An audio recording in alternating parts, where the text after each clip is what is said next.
ते टाकू आपण आजच्या ब्लॉगमध्ये.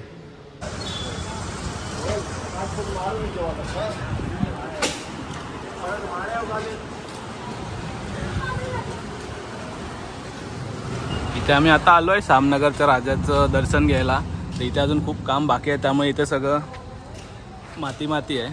पण तिथे आतमध्ये राजाचं स्थापना तिथे केली आहे आतमध्ये. तर अजून त्यांचं डेकोरेशनचं काम खूप तसं बाकी आहे. अजून 1-2 दिवस म्हणजे आज उद्यापर्यंत होईल. तर आपण नंतर एकदा डेकोरेशन त्यांचं पूर्ण झाल्यावरती एक रील टाकण्यासाठी बघू, आपण एकदा व्हिजिट करू. दर्शन तर घेऊन झालं आहे. मी तुम्हाला एकदा आतमधला पण व्ह्यू दाखवतो. आणि बिल्डिंग पण खूप मस्त बांधली आहे इथे. तर इथे आतमध्ये लॉबीच्या इथूनच आतमध्ये जायला पॅसेज आहे. तर आपण फक्त आतमध्ये जाऊन एक क्लिप ॲड करू इकडे.